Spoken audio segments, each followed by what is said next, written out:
नमस्कार। आज अपने दर्शकों के लिए दिव्यरश्मि चैनल पे एक बार फिर से हम लेकर आए हैं धार्मिक चर्चा। और इस धार्मिक चर्चा में हमारे साथ पुनः उपस्थित हैं पंडित श्री मार्कंडेय शारदेय जी।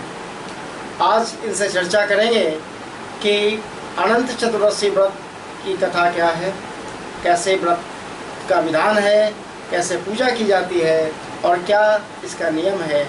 ये आप हमारे दर्शकों को बताने का कष्ट करें। स्वागत है आपका हमारे चैनल पे। धन्यवाद। ओम विश्वानि देव कवितर्दुतानि परासु अजद्भद्रं तन्नाथ। अनंत चतुर्दशी भाद्रपद शुक्ल पक्ष चतुर्दशी को मनाई जाने वाली एक विशेष पूजा, मनाया जाने वाला एक विशेष व्रत और भगवान की वैष्णवी आराधना का एक महत्वपूर्ण केंद्र है। अनंत चतुर्दशी मध्याह्न व्यापनी चतुर्दशी को मनाई जाती है। जैसे इस बार जो है शुक्रवार को चतुर्दशी जो है वह 17:40 तक, मतलब कि 3 बजे शाम तक है। 5 बजे तक है, 5 बजे तक है। तो इसलिए जो है शुक्रवार को, मतलब कि 9 तारीख को यह अनंत चतुर्दशी इस बार मनाई जाएगी। उसके बाद पूर्णिमा भी हो जाती है। तो शाम को चंद्रोदय के समय में पूर्णिमा को जो चंद्रमा को अर्घ देते हैं, चंद्रमा की पूजा करते हैं। तो अनंत न अंत जिसका, अनंत का अर्थ है जिसका अंत न हो। तो अंत किसका नहीं होता है। जातस्य हि ध्रुव मृत्यु ध्रुवम जन्म मृतस्य च। जिसका जन्म उसकी मृत्यु, जिसकी मृत्यु उसका जन्म, गीता का सिद्धांत। तो ऐसा कोई है ही नहीं संसार में जो मरता ही नहीं है और जन्मता ही नहीं है। इसलिए अनंत चतुर्दशी को लेकर यह प्रश्न खड़ा हो जाता है। स्वयं यह संवाद जो है कृष्ण युधिष्ठिर संवाद की एक कथा है। और भगवान से पाप से मुक्ति के लिए युधिष्ठिर जी ने जब प्रश्न किया तो उन्होंने कहा कि अनंत व्रत सबसे उत्तम व्रत है, जिसको करने से उत्तम फल की प्राप्ति होती है। तो कृष्ण से पूछा था अर्जुन, ये युधिष्ठिर ने, को अनंत है, कौन अनंत है।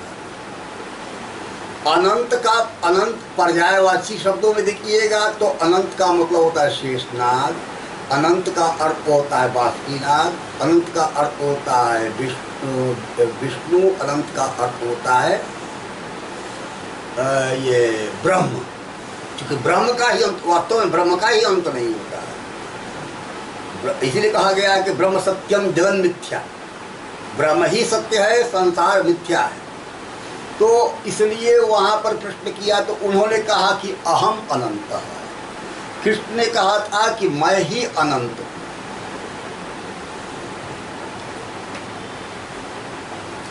देखिए युधिष्ठिर ने प्रश्न किया था कि कृष्ण कोयम अनंतेति पृच्छते यस्त्वया विभो किम शेषनाग आहोस्वित अनंत तक्षक स्मृतः परमात्मा अवानंतेति कुताहो ब्रह्म गीयते। माने कि हे कृष्ण, यह बताइए मुझे कि यह अनंत कौन सा है।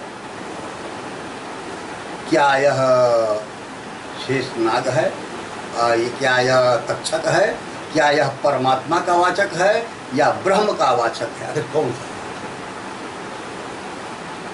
अनंत संज्ञा किसकी, तो वही का कृष्ण ने कहा कि अनंत इत्याहम पार्थ मम रूपम निबोधय। अनंत मेरा ही नाम है और मेरे ही रूप को मानिए। तो अनंत भगवान कृष्ण का ही वाचक है। भगवान कृष्ण का वाचक है, मतलब कि भगवान कृष्ण की ही इसमें पूजा होती है अनंत नाम से। क्योंकि एक ही ईश्वर के अनेक रूप होते हैं, अनेक कहा गया है एका ही शक्ति परमेश्वरस्य विविधा वदंती व्यवहार काले भोगे भवानी समरे च विष्णु प्रेत दुर्गा कल्पांत काली। एक ही ईश्वर का जो है वही विष्णु है, वही शिव है, वही दुर्गा है, वही काली है, अनेक रूप। यह रूप क्या है? व्यवहार हेतु है। तो व्यवहार के हेतु जो है, व्यवहार के कारण ही वही कृष्ण अनंत है। तो अनंत है तो कृष्ण की पूजा होती है। अब पूजा होती है कृष्ण की। भाद्रपद शुक्ल चतुर्दशी को मध्याह्न में यह पूजा की जाती है और कहा गया है कि यह किया भी जाता है कि कुश का शेष नाग बनाना है, उसको जल में रखना है और उसकी पूजा होती है। पूजा की विधियां अनंत है। देखिए बताया गया है कि प्रारंभ कब करना है किसी को भी, तो प्रारंभ करना है जब बृहस्पति और शुक्र अस्त न हो। मलमास की चतुर्दशी में नहीं करना है, कभी कभी भादों में भी मलमास पड़ता है तो उसमें नहीं करना है।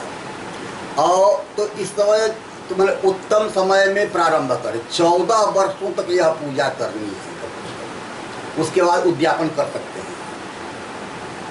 अब जो है यह पूजा जो है करने का विधान बतलाया गया। विधान भी कई तरह से, मुख्य रूप से देखिए अगर उतना होता तो नहीं, आजकल लोग नहीं करते हैं, लेकिन करना क्या चाहिए, कलश स्थापित करें, कलश के ऊपर जो है ये शालिग्राम शिला रखें, गौरी गणेश की पूजा करें, पहले कलश की पूजा करें, शालिग्राम की पूजा करें, नवग्रह की पूजा करें और कृष्ण की पूजा करें, शेषनाग की पूजा करें। उसके बाद से जो है ये बलदेव की पूजा करें, फिर जो है लक्ष्मी सरस्वती दुर्गा की पूजा करें। ये पूजा करने के बाद जो है अब कथा सुनिए, यह विधान है। अंत में जो होता है क्या अनंत का धागा डालते हैं या कुछ लोग जो है सोना चांदी का अनंत बनवाते हैं, कड़ा जैसा पहनते हैं तो वो डाल दिया जाता है और पूछते हैं कि क्या ढूंढ रहे हो, क्षीर सागर क्या है कि किस लिए, अनंत फल पाने के लिए, पाए हाँ माथे चढ़ाइए। यही चलता अंत में, चूँकि हर एक कर्म का जो होता है फल होता है। कर्म दो तरह के होते हैं, निष्काम सकाम। निष्काम कर्म जो होते हैं वो वास्तव में योगियों के लिए होते हैं। वे सब कुछ जो भी करते हैं उस पर आस्था नहीं रखते हैं और कामना नहीं करते हैं कि हमको यह मिलेगा। और सकाम गृहस्थों के लिए है, क्योंकि गृहस्थ जो है अपनी मेहनत लगाता है, भरजोर काम करता है, तब भी वह चाहता है कि इसके अतिरिक्त जो फल है वह ईश्वर के अधीन है। तो हे ईश्वर, मैं तो अपना कर्तव्य कर ही रहा हूँ, फल आगे जो है वह भी आप प्रदान कीजिए, मुझे सुख दीजिए, समृद्धि दीजिए, वह दीजिए। तो यही जो है अब अनंत की कथा के फल की प्राप्ति के लिए जो कथा कही गई है, पहले तो यह कथा चालू होती है वनवास में युधिष्ठिर है अपने भाइयों के साथ,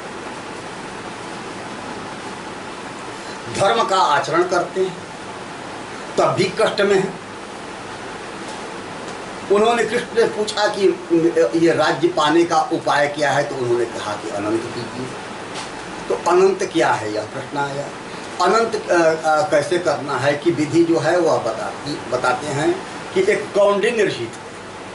कथा शुरू होती है कौंडिन्य ऋषि। कौंडिन्य ऋषि थे, धर्मात्मा थे। और उसके बाद से एक बार जो है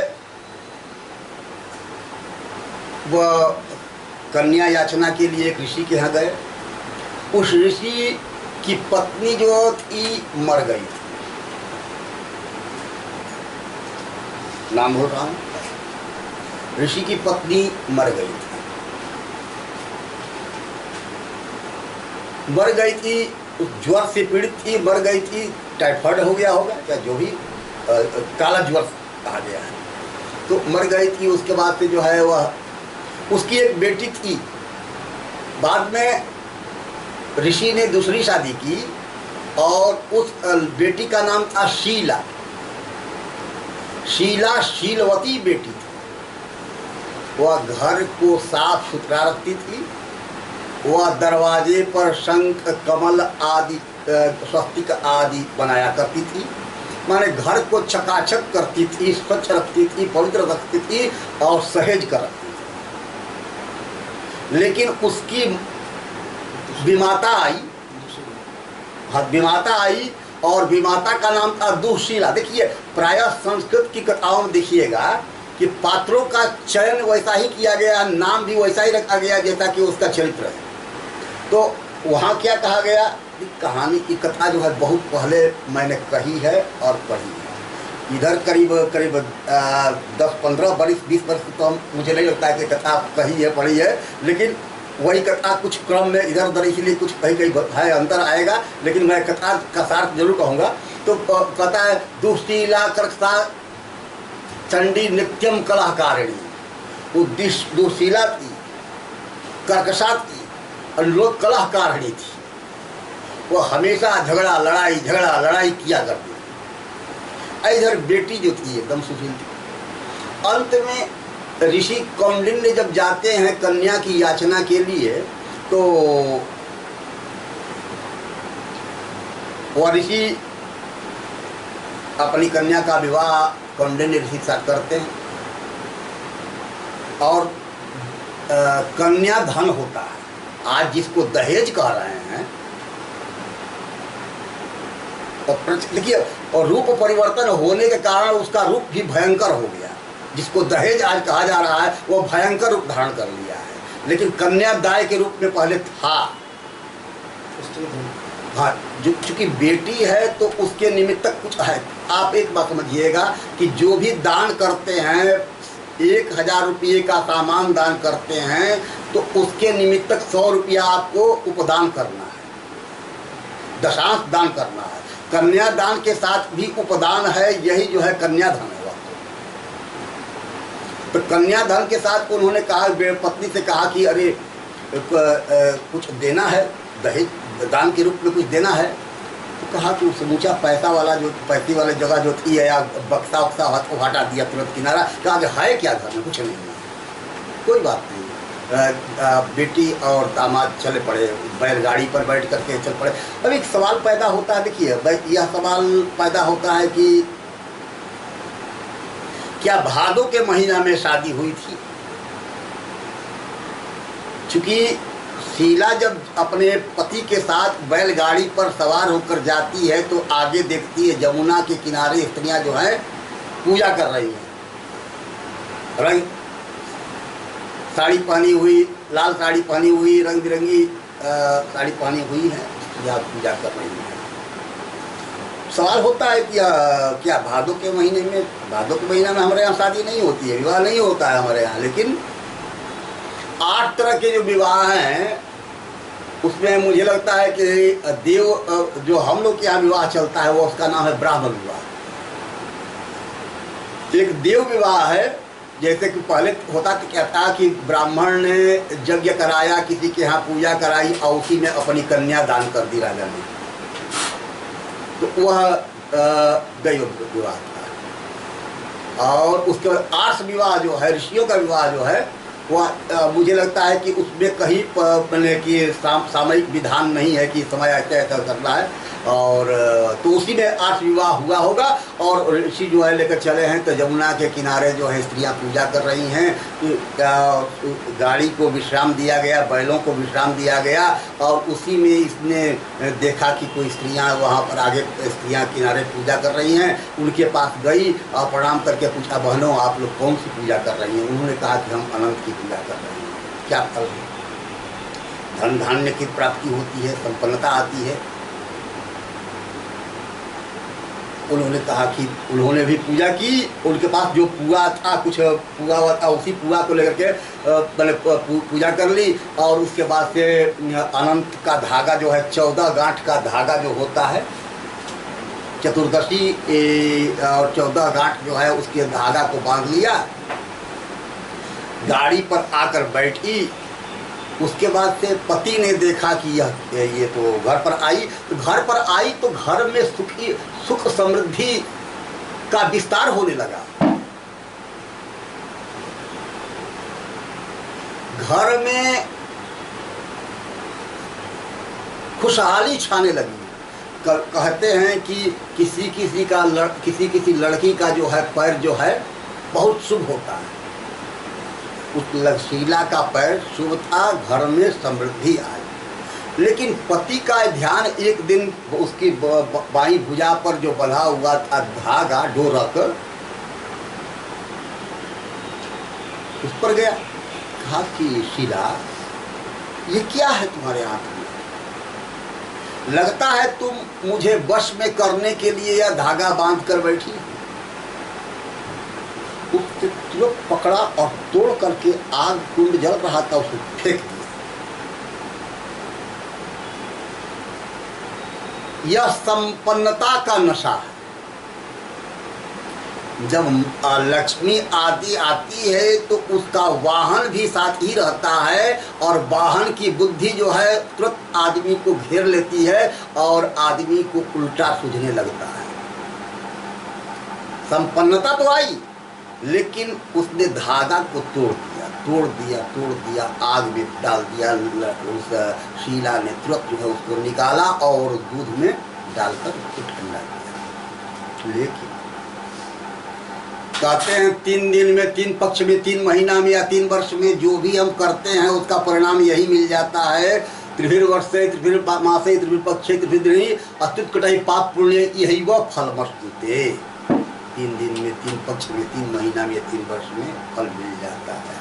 परिणाम तो युग युगांतर जन्म जन्मांतर लगा रहता है, नहीं खत्म नहीं होता है कोई चीज। चलिए, तो लेकिन क्या हुआ कि अब जो है वहां पर वहीं पर कहा गया, पंक्ति वही याद है मुझे, जो जतैवागतम गेहे तत्ततैव गतम था, जतैवागतम गेहे तत्ततैव गतम था। जो जैसे आया था वह वैसे ही चला जा रहा था। मान संपन्नता जैसे आई थी वैसे ही संपन्नता जाती गई, चलती गई और विपन्नता आ गई, चारों ओर से विपन्नता आ गई। अब कोई इससे बोलता भी नहीं था, कौंडिन्य ऋषि से कोई बोलता भी नहीं था।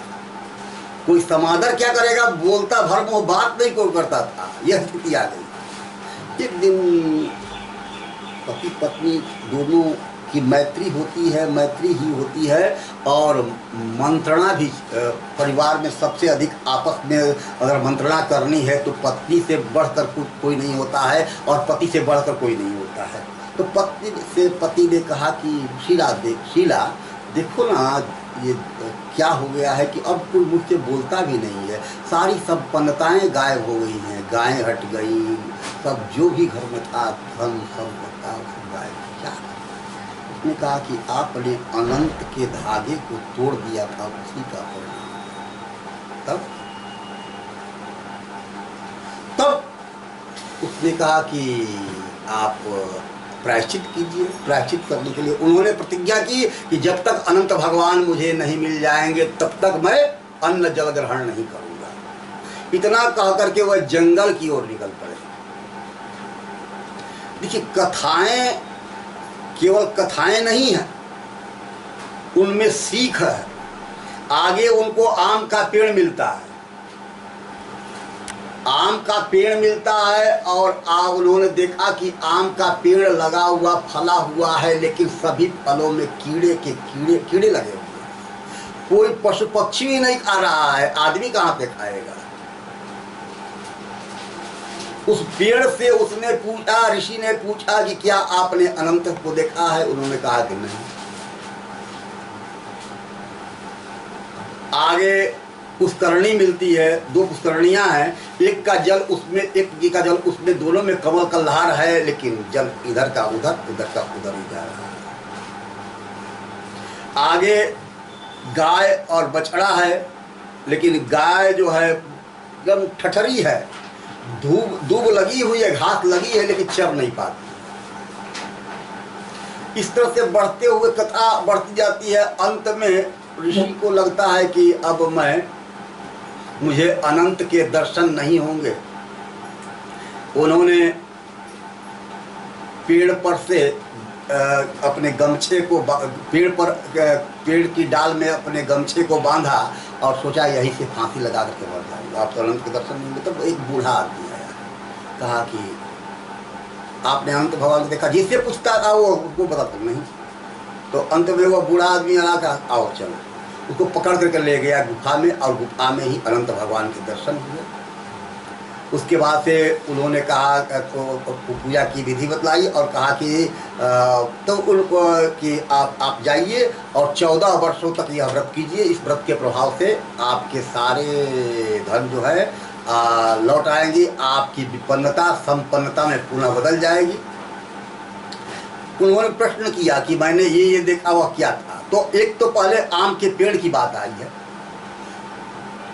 सत्यनारायण पूजा में कहा गया है कि जो ज्ञान प्राप्त करके लोगों को ज्ञान नहीं देता है, उस पर ज्ञान रूपी परमेश्वर प्रसन्न नहीं होते हैं। विद्या दान के लिए बनी है, विद्या देने के लिए बनी है। वह आम का पेड़ जो था वह पूर्व जन्म में महान विद्वान था, लेकिन विद्वान होकर के भी वह किसी को देता नहीं था, ज्ञान नहीं देता था। उसी का ज्ञान उसी के पास सड़ गया, वह भी चला गया दुनिया से, ज्ञान भी इसका चला गया, और इसका परिणाम हुआ कि वह अगले जन्म में पेड़ बना। क्योंकि हमारे यहाँ पुनर्जन्म का सिद्धांत है और कहा गया है कि ऊर्ध्वम गच्छन् सत्त्वस्था मध्ये तिष्ठन्ति रायसा जघन्य गुण वृत्तिस्था अधो गच्छन् तामसा। गीता कहती है कि जो उत्तम कर्म करने वाले हैं उनका ऊर्ध्वगमन होता है, मन स्वर्ग वैकुंठ हो जाते हैं। मध्यम कर्म करने वाले मन पाप पुण्य जिनका बराबर होता है वे पुनः मनुष्य बनते हैं, और जिनका अधम कर्म होता है, नीच कर्म होता है, मन पाप का पलड़ा भारी होता है, पुण्य का पलड़ा हल्का होता है। जितना पुण्य का पलड़ा हल्का होता जाता है उतना ही वह नीचे गिरते हैं, मतलब पशु बनेंगे। नीचे गिरने पहले पशु, पक्षी, उसके बाद से कीड़ा मकोड़ा, उसके बाद से पेड़ पौधा, उसके बाद पत्थर पहाड़। तो ये पेड़ जो है यह भी हमारे बीच का कोई जीव है, हमारे परिवार का ही कोई अंग है। जितने भी पेड़ पौधे देख रहे हैं, दूब घास भी देख रहे हैं, वो सभी हमारे परिवार के हैं। मतलब हमारे ही परिवार में जो हम लोगों ने पाप पुण्य किया है उनका परिणाम है। तो वह आम का पेड़ जो है, इसीलिए उसका फल तो पक रहा है, फल है भी, फलदार भी है। वैसे ही जितना वह ज्ञानी था उतना फल उसके पास है, लेकिन वो फल का हकदार कोई नहीं है, खाने वाला कोई नहीं है, इसलिए वह किसी को ज्ञान दान नहीं करता था। उसका परिणाम उसकी सजा है, सजा तो मिलेगी। और उसके पुष्करणियों की बात आई तो पुष्करणियाँ क्या करती थी कि 2 बहनें थी, ब्राह्मणियाँ थी, दोनों ब्राह्मणियाँ थी। तो आप गोतिया तो दान नहीं करता है कम से कम तो, लेकिन मान की दोनों बहनें हैं, वो दूसरे गोत्र की है, दूसरे गोत्र की है, तो वो करती थी, वह एकादशी करती थी तो उसको देती थी, या वो एकादशी करती थी उसको देती थी। वो आपस में दान करती थी और किसी को नहीं, भले दूसरे। जबकि आपको दान करना है तो अगर हम जिसको दान कर रहे हैं वो हमको दान नहीं कर सकता है, नहीं तो विनिमय हो जाएगा ना। तो वह विनिमय की क्रिया हो गई थी, इसलिए जो है उसका जल उसमें, उसका जल उसमें जा रहा था। परिणाम तो भोगना पड़ता है, कर्म का फल तो भोगना पड़ता है। और उसके बाद से वो गाय जो थी ऊसर जमीन थी, जब गौ पृथ्वी का भी वाचक होता है, पर्याय होता है, और ऊसर गाय जमीन थी, उस पर जो भी बीज बोया जाता था तो उगता ही नहीं था।